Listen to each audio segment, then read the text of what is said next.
How's it going, everybody? So in this video I wanted to talk a little bit about one of the major reasons why you have seen so many carnivore diet experts and influencers adding carbohydrates back into their diet over the last 2 years. So, I'm sure a lot of people who follow the carnivore diet community, they know who Paul Saladino is. Really, this carbohydrate, fruit and sugar type thing being added back into carnivore diets, it didn't really start with Paul Saladino. I forgot their names, Don Mates or something. They released a book called The Meat and Sweets Diet, I believe in 2019, something like that. So that was right about a year before Paul Saladino started to really add back in carbs and stuff.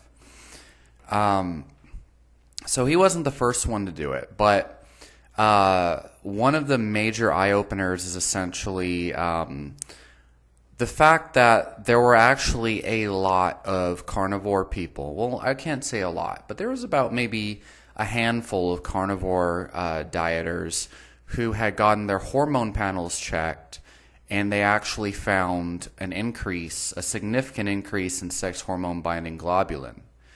So for those of you who do not understand hormone panels and don't know what SHBG is, sex hormone binding globulin, essentially what it is a binding hormone that goes through and binds up free testosterone to where someone can have like a really high total testosterone level, but very low free testosterone due to a high amount of sex hormone binding globulin going through and binding it up. And basically yielding that testosterone unusable. Okay, so you definitely do not want high sex hormone binding globulin because testosterone is not going to exert its beneficial properties if it's being bound up. So, and there was one dieter in particular, I think his name was Carnivore Kurt. And he was on Paul Saladino's podcast, or Paul Saladino was on one of his podcasts or something. And I think I had seen that in 2020 or something. It was a long time ago. And I was still balls deep in strict carnivore ketosis land. And I was feeling amazing, right? I've always felt amazing in deep ketosis.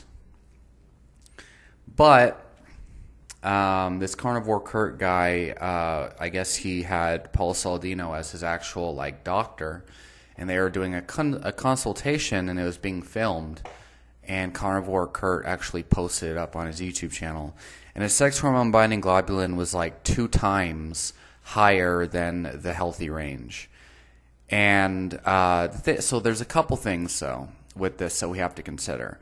The first thing is, on carnivore diets, it is extremely common for people to undereat calories, especially if they're eating a lot of lean protein and not a lot of fat. The second thing is, if they're not eating enough protein, that can also cause a lot of issues. But you'll pretty much always see hormones become discombobulated. Is that even a word? Yeah, you'll see hormones all fucked up if you are restricting calories for too long, especially too many calories being restricted too soon over a long period of time, especially on top of really hardcore training. Okay, this is why generally, natural bodybuilders they don't really stay lean year round. They do a long period of bulking. And they only start to cut body fat leading up to competition. Unless you're one of those I don't even know what to call it. Just how I feel, idiots. You're one of those freaking idiots at commercial gyms who aren't actually competitive bodybuilders. And for whatever reason, you just strive to be anorexic as fuck. And you're just trying to be shredded year round. And then you're also you're doing all these drop sets and lifting heavy and stuff. You don't even have a reason to do it. You're just trying to be shredded. And then you look anorexic as hell, with a shirt on. I'm not a fan of that because it's extremely unhealthy. And if you're not competing for a bodybuilding show, which again, competitive bodybuilders only lean down like that leading up into photo shoots and competition. If you're trying to be like that, especially year round, and you're not a competitive bodybuilder, all you're doing is fucking up your hormones. Anyway, that's a rant, because I'm a function over form guy. I lift heavy. I don't do no Bosu ball function bullshit. I'm talking squat, clean, deadlift, overhead press. But anyway, goddammit. Yeah, so anyway, those motherfuckers, I guarantee you, their hormones are fucked, okay? And sleep goes down the drain, performance goes down the drain, sex drive goes down the drain. So you don't want to fuck your hormones. But that's caloric restriction that I'm talking about. And it's a very common occurrence for people on any kind of high-protein, low-carb protocol to just undereat calories. And you'd be surprised how many people are undereating protein, no matter what diet they're following. Even on carnivore diets, people find it really hard to eat a shit ton of meat. But when they do, they feel better than they ever have in their life. So, anyway, so a lot of these carnivore dieters, their sex hormone binding globulin went through the roof. And I had seen a couple of anecdotes of this happening throughout 2020. I don't know why, but 2020 was a year where I had seen it happen. And carnivore diets were really starting to become known in 2018, but not very much. That was around the time when I first started getting involved in carnivore and ketosis, was 2018. Even though I had done keto many times before in the past, but not carnivore. And then 2019, carnivore diets started to get really popular because Paul Saladino came on the scene in like June of 2019 or something. Sean Baker was on podcasts and stuff around 2018, 2019. And Michaela Peterson. And then, of course, fucking the just mentally ill Frank Tufano. Jesus Christ. And side note, yeah, Frank Tufano was eating carbs before Paul Saladino. Frank Tufano claims Paul Saladino started eating carbs because he was copycatting Frank Tufano.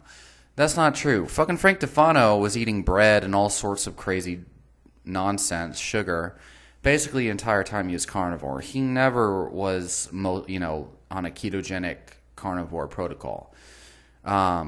He was always eating honey and bread behind the scenes. He's been caught making forum posts about it. And anyway, and we know it should be obvious now. He's eating a junk food diet, and he calls himself the nutrition genius. It's just ridiculous.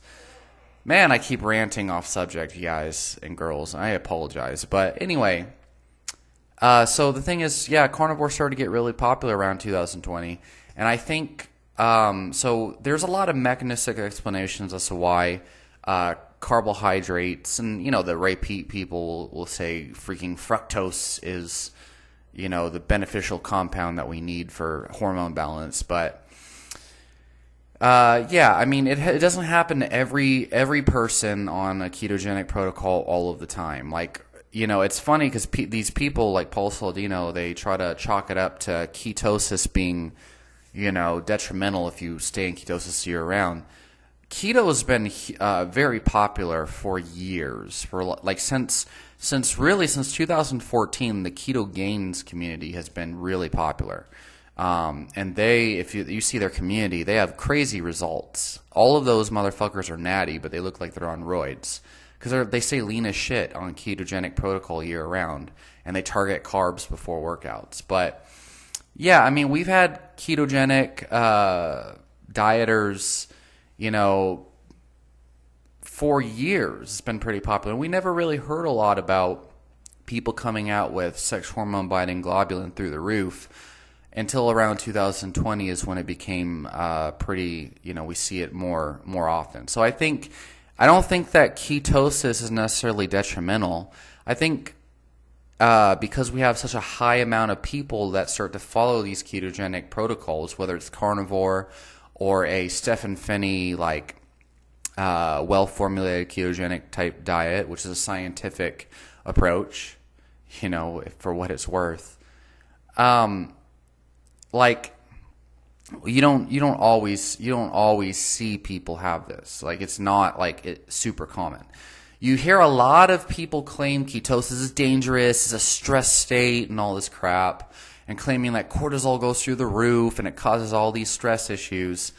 That's simply just not a fact. It's like some people might have issues, but from what I've seen, the vast majority report greater improvements in their mood and their mental state. I've seen case reports in the science published in scientific journals, which I think were, for whatever reason, retracted later, where the 2 cases of schizophrenics putting schizophrenia into remission and coming off their medications using ketosis. But I think it was deemed as dangerous reporting later, and they took it out, of course, like any kind of nutritional protocol. But yeah, ketogenic protocols are pretty well documented to increase GABA signaling, we'll say. GABAergic is what I was about to say, which is basically calming and stress reducing, if anything. Because when you have more GABA, that you basically have less glutamate as a result. Less glutamate means less stimulatory neurotransmission, which generally means less adrenaline as well as less cortisol, but not always. And cortisol liberating fatty acids for energy is different from cortisol keeping you awake all night. At least under the, after you've adapted to a ketogenic protocol. And another thing is a lot of the cortisol issues people, which is not a common thing you see. But when you do see it, a lot of the times it's because people aren't supplementing with enough sodium. There is a direct link between the amount of sodium you consume, your aldosterone levels, antidiuretic hormone, and cortisol. It all works in an interconnected loop. So if you're not consuming enough sodium, your aldosterone and cortisol levels are going to be all screwed up. So that's not necessarily ketosis as much as it is the diuresis effect of fasting. Like Stephen Finney did a whole blog post breaking it down and citing the research on it.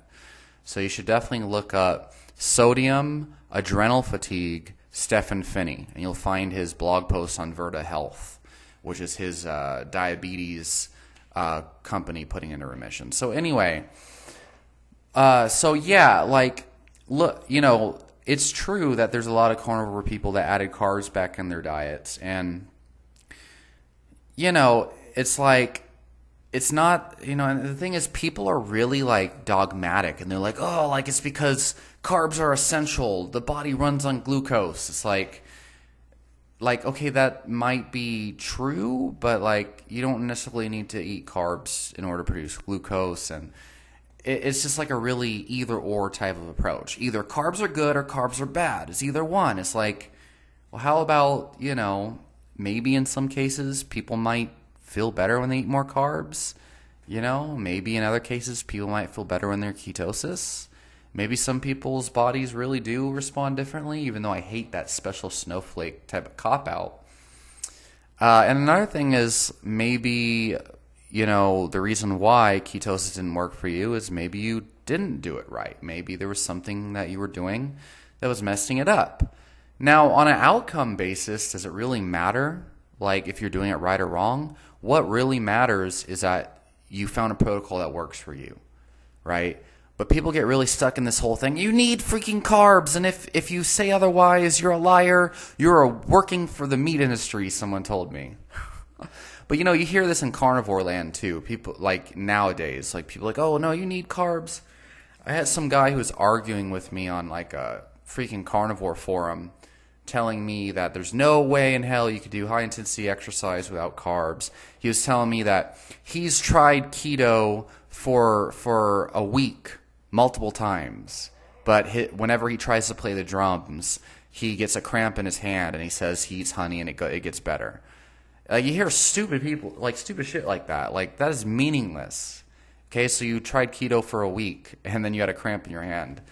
Okay, let me like, that means nothing, bro. Anyway, yeah, so like, look, if you have a hormone test, right? If you have a hormone panel done before keto, or any kind of ketogenic protocol, it doesn't matter what it is. It could be fast, 1 meal a day with lots of carbs. You could eat 150 grams of carbs from white rice at the end of your day and just fast all day and do a lot of exercise during that fasting window, and you could stay in deep ketosis, right? Eating carbs doesn't necessarily mean you're out of ketosis, even if you're eating honey or white rice, by the way. But do a hormone panel before keto, measure your sex hormone binding globulin. Do a hormone panel after 8 weeks. That's another thing, is people don't give themselves enough time to adapt. Like, oh, I tried keto. I did 2 or 3 weeks and I felt like garbage. It's like, yeah, you're in the adaptation period, fool. Everyone feels like garbage when their body's adapting to a new protocol. Like, if you've ever been sedentary or fat as shit and just never exercised in your life, and then you go and you try to start weight training, it's pretty common for people to feel sore as fuck and just feel like ass for like the first 2 or 3 weeks.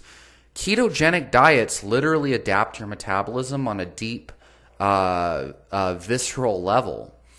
There are some very intricate metabolic adaptations that take place when you remove carbs from your diet, where your body has to adapt. And for me personally, the athletes that I work with that are training the hardest, as well as myself, and even I have a client who's doesn't believe it, but I would say he's been an athlete most of his life, and he's like in his 50s, I think, and he's basically been on a ketogenic diet since the beginning of this year. So it's been like almost 3 months now. And, man, that guy has been telling me he's been feeling better than he's ever felt in his life this entire time. Mind you, I have them on tonic herbs as well, but none of us have experienced negative side effects for removing carbohydrates to a large degree. Now, my fighters, they do have carbs, mostly just timing their carbs around workouts or consuming a lot of fruit in the off season. But generally, they consume under 100 grams a day, generally, I'm sure. And probably on most days, under 50 grams of carbs. And they don't have any, like, serious negative effects. But, yeah, I mean, so it's like, it doesn't pain me, but it's annoying as fuck to see the cognitive laziness of a lot of people. You know, like, it doesn't matter what dogma you follow. This is why I don't really like call myself a carnivore person, even though I like to represent. I wear carnivore shirts in public quite often. I don't want to like, you know, because everyone's freaking dogmatic to the point where it kind of just defeats the purpose of effectiveness. You know, like these carnivore people now who are like, oh, you need carbs or you're gonna die, you know. But yeah, or like your sex hormone binding globulin's gonna be fucked if you don't eat carbs. Like, but this video was originally intended just to let people know, hey, sex hormone binding globulin can be fucked if you don't eat enough carbs. But the thing is, it's not like every fucking person on keto just fucks their hormones. It just doesn't happen. You know, there's a lot of females who go keto/carnivore and their periods start regulating, even though they're not eating carbs. So, like, their periods go back into place. I don't even know. That doesn't even make... Yeah, girl, your period got put back into place. Like, that's not what I meant. I don't even know what the fuck that meant. But, yeah. So you got to be really careful about you know, how you interpret things. But, yeah. Just be aware, like, that's the case. Like, and it's like, again, like, you can be consuming 4 tablespoons of honey and stay in ketosis as long as you time it around workouts, and as long as your workouts are intense enough. Like, if you're just doing powerlifting, like sets of, you know, 1 to 5, and maybe a little bit of hypertrophy work in the 10 to 12 rep range, you're not really burning as much glucose as you think. Like, I see a lot of fat-ass powerlifters who will be eating, like, gummy bears during their workouts, and they're fat as shit already, and I know they eat enough carbs around their training, and they're only doing, like, really heavy sets of, like, 1 to 5, and generally, from what I've seen at least, they could probably do with a bit more volume and a little bit less intensity, maybe more frequency, and, yeah, but I don't even know. Like, gummy bear might kind of relieve some of the fatigue you feel from, like, overreaching chronically from... Anyway, where am I going with this? I don't remember. So, look, motherfuckers, just be aware that is one of the main reasons why these motherfuckers on like Paul Saladino, they're adding carbs back in. They claim like electrolyte issues and stuff. Like, yeah, that can be the case. I think at the beginning of carnivore, more salt is very important for a lot of people. Some people might experience better results without supplementing too much salt, but just don't drink too much water. Other people, they notice they need a lot more salt at first, and then when they need less as they continue on. So electrolytes is kind of like this, what is the word? It is kind of like a wild card. It's kind of like a trial and error type of thing. You got to experiment. When I first went carnivore, I wasn't even supplementing electrolytes. I was eating a lot of cheese, though. I was eating at least a pound of cheese every single day. And I was eating double the calories, and I lost 15 pounds when I was on keto carnivore. I was eating a shit ton of butter, a shit ton of cheese, a ton of heavy cream, and a ton of coconut oil and MCT oil. I probably tripled my protein intake and doubled my calories. I went from eating an average of like 1,800 calories a day to about eating an average of 4,500 calories a day.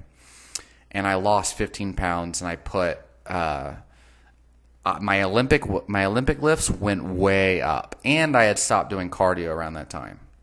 So that's just amazing, and it does sound like it defies the laws of thermogenesis.